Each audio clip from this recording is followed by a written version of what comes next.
Election سے پہلے ملک میں جس سیاسی استحکام کی بات کی جا رہی تھی اب وہ صریحاً جھوٹ دکھائی دے رہی ہے، کیونکہ عید کے بعد بہت ساری سیاسی جماعتیں جو اپوزیشن میں ہیں اس وقت، وہ ملک میں شاید پھر سے دما دم مست قلندر کی تیاریاں کر رہی ہیں، کیونکہ انہوں نے انتخابات کے نتائج کو قبول نہیں کیا۔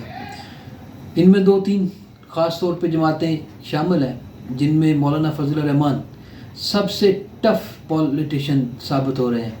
مولانا فضل الرحمان کے حوالے سے سارے لوگ جانتے ہیں کہ یہ پہلے انہی اتحادی جماعتوں کا حصہ تھے۔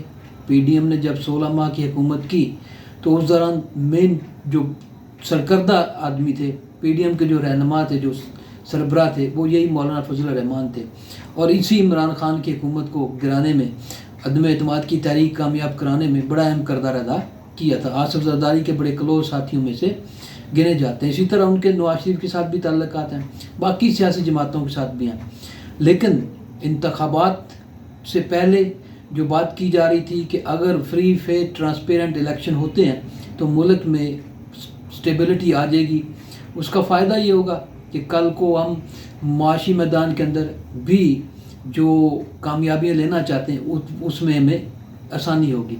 لیکن ہوا کیا کہ الیکشن ہوئے، نتائج ہم نے دیکھے کہ کس طرح سے فارم 45 اور 47 کا ایک شور شرابہ جو ابھی تک سنا جا رہا ہے۔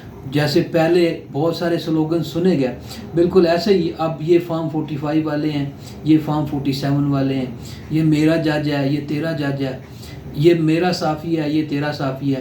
یہ سلوگن اب پھر ہم دوبارہ سے سن رہے ہیں کہ پوری ڈویژن جو ہے معاشرے کی وہ اپنی جگہ پہ موجود ہے۔ بلکہ جو ڈویژن ہوئی، ہم اس طرف نہیں جائیں گے کہ اس ڈویژن کا ذمہ دار کون ہے، لیکن اس کے اوپر کم از کم بات ضرور کی جا سکتی ہے کہ آخر یہ کیسی ڈویژن ہے کہ اگر ایک صحافی ہمارے ایک گروپ کے حق میں بات کرے تو وہ بالکل ٹھیک ہے، واہ واہ کیا بات ہے، دوسرا کے حق میں کرے تو اس کو لفافہ اور پتہ نہیں کیا کچھ کہا جائے گا، جھوٹ کو پروموٹ کیا جائے گا، کہا جائے گا کہ یہ اس لحاظ سے، کسی بھی لحاظ سے۔ اسی طرح کنڈیشن بیوروکریسی کی بھی ہے کہ اگر ایک گورنمنٹ کی پہلے کی بیوروکریسی موجود ہے تو دوسرا آتے ہی اس کو تبدیل کرتا ہے، کیونکہ وہ سمجھتا ہے کہ یہ بالکل فارغ لوگ ہیں، یہ پچھلی گورنمنٹ کے کارندے تھے، لہذا ان کو چینج کرنا ضروری ہے۔ تو اس طرح سے ساری چیزیں چلتی آ رہی ہیں، تبادلے بھی ہوتے ہیں، تقرر تبادلے بھی ہوتے ہیں، بہت کچھ ہوتا ہے۔ بہرحال وہ استحکام جو ہم تلاش کر رہے تھے کہ ان الیکشن کے بعد وہ استحکام مل جائے گا، وہ شاید نہ دکھائی نہیں دے رہا۔ اور عید کے بعد مولانا فضل الرحمان تو باقاعدہ جو تاریخیں ہیں ان کا اعلان کر چکے ہیں اور بتا چکے ہیں کہ کراچی، پشاور، مختلف مقامات کے اوپر جلسے کریں گے وہ، اور یقیناً حکومت کے لیے مشکلات ہوں گی، اور مولانا فضل الرحمان ایک مشکل اپوزیشن ہے، ان کو سنبھالنا یا ان کو فیس کرنا اتنا آسان کام نہیں ہے۔ لاہور کی ڈیٹ انہوں نے کہا ہم بعد میں اعلان کریں گے، اور انہیں یہی ہے کہ بہت بڑے اجتماع ہوں گے اور ہم حکومت کی چولیں ہلا کے رکھ دیں گے۔